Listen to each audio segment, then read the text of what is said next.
Welcome to the Den, the Dark Entertainment Network. I'm the Gothic Rose, and this is the dark tale of the day.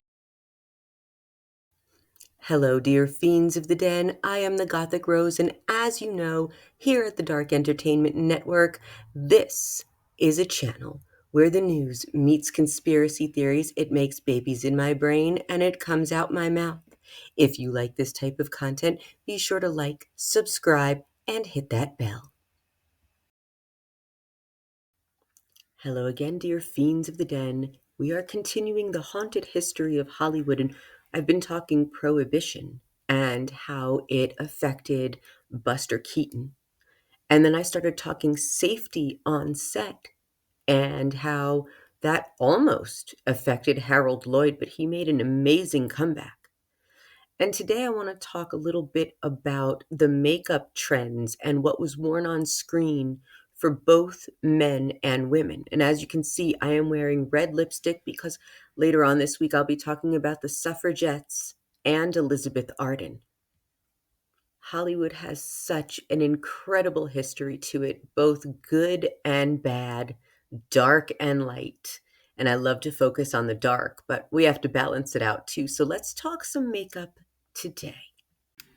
Obviously, we can see the evolution of films in Hollywood from the earliest silent films to the latest CGI films, and everything has changed. But the most important thing was the way that the silent film era had to do their makeup. So obviously, the acting was exaggerated, the comedy, the physical comedy, the dress, the mannerisms, but also was dramatic, exaggerated makeup because early cameras and lighting technology struggled to capture natural skin tones and facial features. So basically, it was just like looking at blank faces on screen, which is terrifying. So when you look at a lot of the old Hollywood photos, they even look very strange in the photos. Their eyes might look too light. They look almost otherworldly, but that was because of the way the film captured human faces. So to compensate for harsh lightings, film sets use these bright arc lamps and they washed out faces. So heavy grease paint helps the actors' features stand out. And grease paint was just so incredibly heavy on the skin.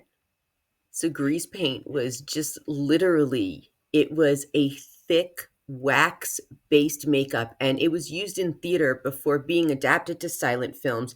And it was essential for early actors because the film technology struggled to capture natural skin tones, as I said. So the grease paint enhanced facial features, and silent films relied on all of these exaggerated expressions. So, grease paint helped define actors' features under all of the harsh lighting. And then it also compensated for film limitations. So, orthochromatic film was sensitive to blue light, and this made skin appear uneven. So, grease paint created a smooth, uniform complexion that also prevented shine because the studio lights were so intense. Grease paint reduced glare and ensured the actors' faces remained visible on screen, except it had terrible effects on your skin. It clogged the pores and it caused breakouts if it was not properly removed. And this was on both male and female in film. So it also caused a lot of dryness and irritation because a lot of the formulas contained zinc oxide, which could dry out skin, and it was very difficult to remove. So actors had to use cold cream or oil-based removers to take it off because regular soap wasn't effective. So this caused a ton of skin problems. So this caused them to use more makeup to cover up these skin problems when seen in public, so they appeared perfect.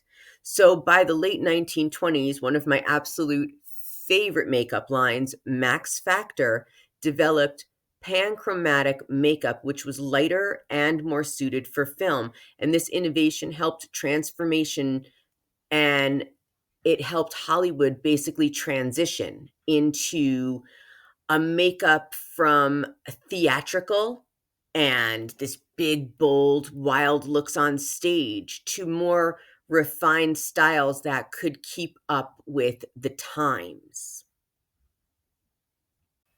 The look for all of the silent films was very dramatic and exaggerated. So you would see whitened faces.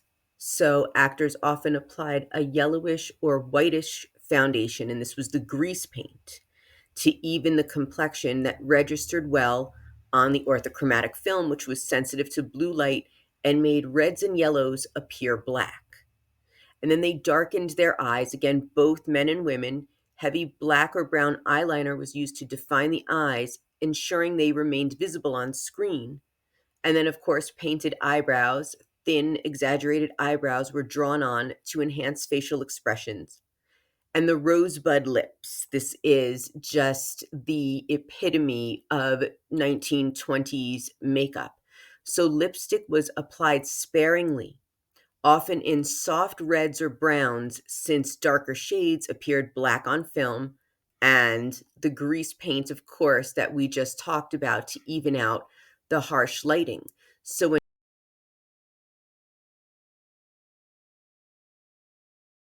if you would like to find some Max Factor, you can find it at Walgreens and Target, Walmart, and the Max Factor official website.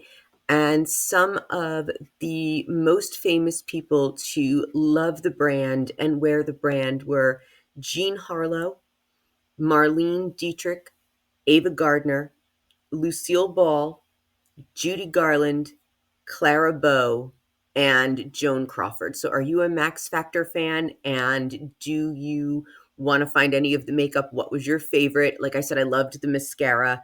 I'm going to have to look for it now. And with that, the haunted history of Hollywood is just such an interesting place, don't you think? I think that new Hollywood today just doesn't hold a candle to it. And like I said, the post Y2K celebrities are doing it all wrong because they're trying to be both celebrities and internet influencers at the same time. The pre Y2K celebrities know exactly where the line is and they do it well. Let me know what you all think in the comments. I think that new Hollywood today just doesn't hold a candle to it. And if you have any tips to share, please email me at welcometothedenpodcast.com. If you'd like to be a guest, let me know. You just must be 21 and over.